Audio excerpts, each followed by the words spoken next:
Big market voices में market outlook discuss करने के लिए हमारे साथ मास्टर्स इन्वेस्टमेंट मैनेजर्स से सौरभ मुखर्जी जुड़ गए हैं। Saurabh, good morning. HDFC bank है क्या आपके पोर्टफोलियो में? और अगर है तो ये जो एनालिस्ट मीट हुई थी इस पर आपका क्या व्यू रहा, जो और मार्केट के रिएक्शन पर क्या व्यू रहा आपका? ये भारी पैमाने पे है और इसीलिए हम एग्जिस्ट करते हैं। हमारे देश में या ब्रोकरेज एनालिस्ट, पूरी दुनिया भर में एक्चुअली ब्रोकरेज एनालिस्ट का काम है शॉर्ट टर्म व्यू लेना, और हमारा काम है लॉन्ग टर्म इन्वेस्टिंग करना। सो जो दो दो मुद्दों पे स्टॉक टूट रही है, वो मुद्दे से हमको ज्यादा चिंता नहीं है। पहला मुद्दा है कि एक्सेस लिक्विडिटी लेके एचडीएफसी लिमिटेड और एचडीएफसी बैंक का मर्जर किया गया है। उससे मैं खुश हूँ। अगर नहीं होती एक्सेस लिक्विडिटी, मेरे को चिंता होती। और एक्सेस लिक्विडिटी अगर है, उसका मतलब है कि अगले 2 साल में इस एक्सेस लिक्विडिटी के इस्तेमाल से एचडीएफसी बैंक अपने ग्रोथ को बढ़ावा देगा। और जो दूसरा अकाउंटिंग एडजस्टमेंट्स की वजह से बुक वैल्यू घटाई गई है, उससे ज्यादा मेरे को चिंता नहीं है। अकाउंटिंग एडजस्टमेंट्स की वजह से जब ये मर्जर अंडरवे होगा, बुक वैल्यू को सहारा मिलेगा। तो दोनों जो फैक्टर्स हैं वो मेरे ख्याल से नॉन फंडामेंटल फैक्टर्स हैं। सेल साइड का काम है, ब्रोकरेज का काम है इस सब मुद्दों पे बीवीपीएस को, बुक वैल्यू पर शेयर को ऊपर नीचे करना। हमारा काम है लॉन्ग टर्म व्यू देख के स्टॉक में पोजीशन बढ़ाते रहना। एक डिस्क्लेमर दे देता हूँ, स्टॉक में मेरा निवेश है मार्सेलस के पीएमएस के जरिए से, मेरे पेरेंट्स का भी निवेश है और हमारे 10,000 क्लाइंट्स का भी निवेश है स्टॉक में। नहीं तो एक बार इस पे और डिटेल में बात करना चाह रहा था मैं, क्योंकि यहाँ पर बात हो रही थी कि मार्जिन पर भी प्रेशर आएगा और शायद थोड़ा एसेट क्वालिटी पर भी थोड़ा सा एक इम्पैक्ट आएगा, जो एक रीजंस रहे थे एचडीएफसी बैंक का एक प्रीमियम वैल्यूएशन कमांड करने के लिए। सौरभ, तो क्या एक वो थीसिस थोड़ा सा खराब हो रहा है? जो एक 4 times price to book HDFC bank को नॉर्मली हिस्टोरिकली मिलती रही है, क्या उससे अब कम, ऑलरेडी खैर कम पे ट्रेड कर रहा है, लेकिन और डी रेटिंग की यहाँ पर नियर टर्म में गुंजाइश है? तो देखिए, मार्जिन वाला थीसिस मेरे को लॉजिकल नहीं लगता। अगर एचडीएफसी बैंक के पास एक्सेस लिक्विडिटी है, and I agree excess liquidity है इनके पास, as they grow into that excess liquidity, जैसे एचडीएफसी लिमिटेड और बैंक का बुक जुड़ रहा है, as they grow into that excess liquidity, both return on assets and ROE दोनों को सहारा मिलेगा।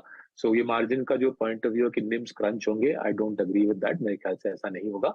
और अगर आप एसेट क्वालिटी की बात करें, एचडीएफसी बैंक का ग्रोस एनपीए और नेट एनपीए इंडिया के बाकी दिग्गज बैंक है, पीएसयू के साथ कंपैरिजन नहीं करना है, एचडीएफसी बैंक का ग्रोस एनपीए और नेट एनपीए इंडिया के बाकी दिग्गज प्राइवेट सेक्टर बैंक के मुकाबले करीबन आधा है, आधा, half. Right, gross NPA net NPA पे दूसरे बैंक्स के मुकाबले, दूसरे दिग्गज प्राइवेट सेक्टर बैंक के मुकाबले आधे पे है। तो मार्जिन पे किस लिए किसी को चिंता हो सकती है, मेरे दिमाग के, ऑनेस्टली मेरे कॉम्प्रिहेंशन के बाहर है। इस एक्सेस लिक्विडिटी से मैं खुश हूँ। बिकॉज रिमेंबर, सबसे बड़ी चिंता क्या है लोगों को कि एचडीएफसी लिमिटेड का जो लायबिलिटी बुक है, उसका फंडिंग एचडीएफसी बैंक को कासा के जरिए से करना पड़ेगा। अगर एचडीएफसी बैंक कासा को ज्यादा जल्दी भगाए तो वो फंडिंग ट्रांजिशन में एचडीएफसी लिमिटेड की बुक बॉन्ड मार्केट के जरिए से फंड होती है, एचडीएफसी बैंक कासा के जरिए से फंड होता है। ये ट्रांजिशन में एक्सेस लिक्विडिटी सहारा देगा, हेल्प करेगा, मदद करेगा। और इसलिए हम इन दोनों मुद्दों से ज्यादा चिंतित नहीं है। एसेट क्वालिटी की issue, as I said, data दिखलाता है, काफी सालों का डेटा दिखलाता है कि नेट एनपीए लेवल पे, ग्रोस एनपीए लेवल पे ये दूसरे बैंक्स के मुकाबले आधे पे है। And excess liquidity I think is a good thing. So दोनों मुद्दे पे हमको चिंता नहीं है, हम पोजीशन बनाए जाएंगे इस बैंक में। अच्छा सौरभ, एक स्टॉक जो आपने रिसेंटली ऐड किया, या रिसेंटली है पता नहीं मुझे, लेकिन मैं पढ़ रहा था कहीं पर, वो है ट्रेंट। और ट्रेंट में बहुत शानदार मूव्स रहे हैं।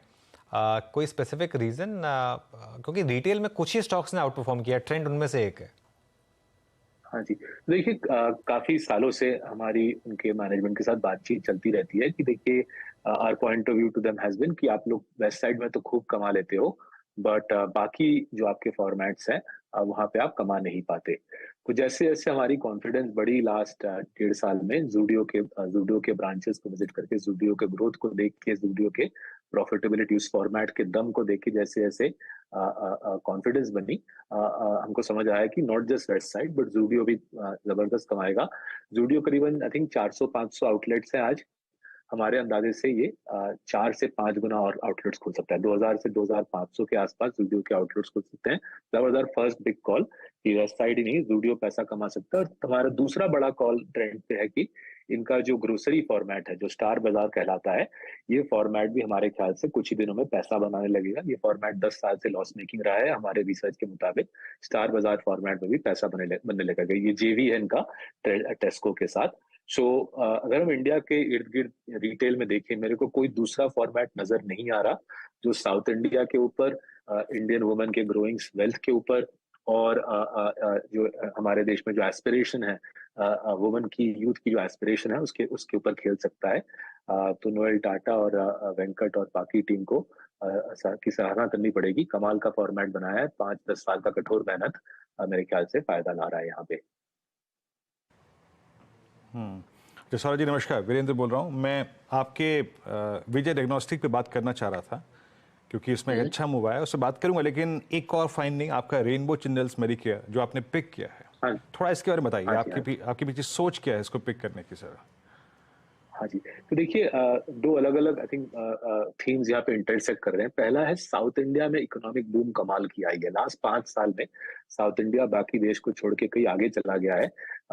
तेलंगाना, आंध्रा, तमिलनाडु, कर्नाटका, मोटा मोटी सारे जो साउथ के स्टेट्स है, जबरदस्त इकोनॉमिक बूम है। उससे क्या हो रहा है, लोगों की इनकम लेवल्स बाकी हिंदुस्तान के मुकाबले लोगों की इनकम लेवल्स कई ज्यादा आगे चली जा रही है। और दूसरा जो थीम है कि working woman, Indian woman, school से लेके कॉलेज तक हर एक स्टार्ट ऑफ एजुकेशन में more girls are studying than boys. लड़कियों की पास रेट बॉयज के मुकाबले कहीं ज्यादा है। इसलिए एम्प्लॉयमेंट में इंक्रीजिंगली हमको डेटा आ रहा है कि एम्प्लॉयमेंट में लेडीज को ज्यादा पैसे मिल रहे हैं मेन के मुकाबले, और बैंक अकाउंट में भी लेडीज का ज्यादा पैसा है मेन के मुकाबले।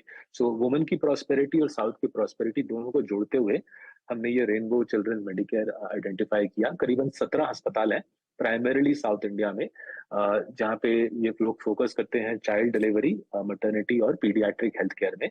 और जिस प्रकार का इनका बिलिंग रेट है, जिस प्रकार का रेवेन्यू पर कस्टमर है, नॉर्थ या वेस्ट में कोई अस्पताल उम्मीद भी नहीं रखता, सपना भी नहीं देख सकता नॉर्थ और वेस्ट में कोई अस्पताल इस प्रकार का पैसा कमाए कि पर चाइल्ड डिलीवरी पर पेशेंट इस प्रकार का पैसा। तो नतीजा है कि 40-45% रिटर्न ऑन कैपिटल है, which in the context of hospitals is very difficult to do.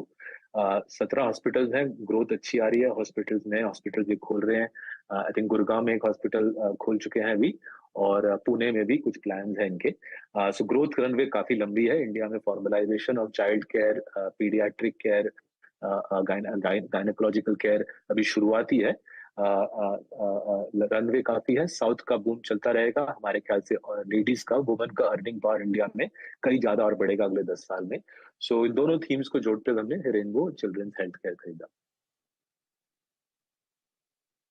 देखिए, रीसेंट फाइंडिंग्स एडिशन, और ये आईपीओ के बाद से स्टॉक चला भी काफ़ी अच्छा खासा, याद रखिएगा। बहुत अच्छी सफल लिस्टिंग भी रही थी। अच्छा सौरभ जी, मैं आऊँगा अब आपके विजय डायग्नोस्टिक पे। बहुत टाइमली पिक किया आपने इसको। अभी इनफैक्ट लास्ट वीकेंड पे मुझे भी ज़रूरत पड़ी बहुत सारी डायग्नोस्टिक सर्विसेज को लेने की। मैं एक चीज़ देख रहा था, अब सिर्फ अगर हम कोविड काल को छोड़ दें, वो तो एक्सेप्शनल था, उस वक्त तो बहुत दिक्कतें थी, तो वो शायद जो कोविड रेवेन्यूज थे वो कहीं चरम पर लगे इनको। लेकिन अब क्या हेल्थ कंसर्न्स, और आप अपनी हेल्थ को लेकर काफ़ी सचेत हैं, अब टेस्ट पर पेशेंट्स काफ़ी, पहले तो नंबर ऑफ पेशेंट्स बहुत थे, लेकिन अब क्या टेस्ट पर पेशेंट्स बढ़ रहे हैं? क्या ये इन कंपनियों को प्राइसिंग पावर फिर देगी? आपका व्यू डायग्नोस्टिक स्पेस पे? कि अगर आप छोड़ दें, कोविड को इग्नोर करें, तो करीबन 13-14% रेवेन्यू ग्रोथ रही है डायग्नोस्टिक स्पेस में। वो डॉक्टर लाल की बात करें, मेट्रोपोलिस की रहे करें, या विजय की करें, अगर कोविड को बिल्कुल इग्नोर करें, एक्स कोविड 13-14% का ग्रोथ रेट रहा है। कोविड के बाद वो ग्रोथ रेट 12-13 के आसपास आया है, बट मेरे ख्याल से वो बाउंस बैक करेगा। कोविड की वजह से कुछ चीजें हुई थी, कुछ चेंजेस हुए थे, जिससे 1-2% ग्रोथ घटा है, बट वो मेरे ख्याल से शॉर्ट टर्म फेनोमेनॉन है। जो सबसे बड़ी चेंज आई है कोविड के बाद, ये प्राइवेट इक्विटी और वेंचर कैपिटल का पैसा सूख गया है। सो ये प्राइवेट इक्विटी और वीसी वाले काफी सारे नए डायग्नोस्टिक चेन को पैसा दे रहे थे, जो कंपटीशन क्रिएट कर रहे थे विजय या डॉक्टर लाल या मेट्रोपोलिस के लिए। वो कहानी, वो स्टोरी खत्म है। वीसी के पास पैसा नहीं है।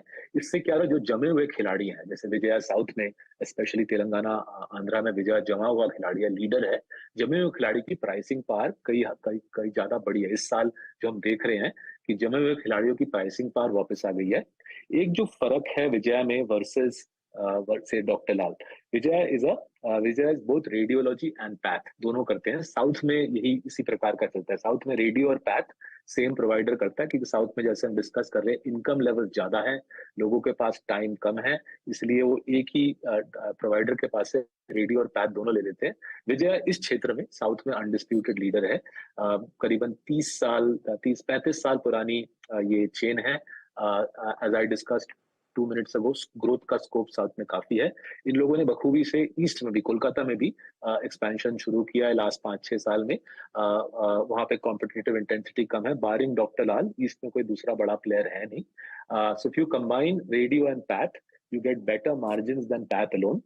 And if you do that, आप रेडियो पैथ को जोड़ रहे हो, मार्जिन आपकी अच्छी है, और आप इंडिया के सबसे प्रॉस्परस ज्योग्राफी में साउथ में ये चीज कर रहे हो. आपकी रिटर्न ऑन कैपिटल 35-40 है, डॉक्टर लाल से थोड़ी ज्यादा है. आपकी मार्जिन डॉक्टर लाल से थोड़ी ज्यादा है. और आप पोस्ट कोविड जो प्राइसिंग पावर की रिकवरी है उसका पूरा फायदा उठा सकते हो. तो विजय डायग्नोस्टिक्स में करीबन हमने 1 साल पहले पोजीशन बनाया था.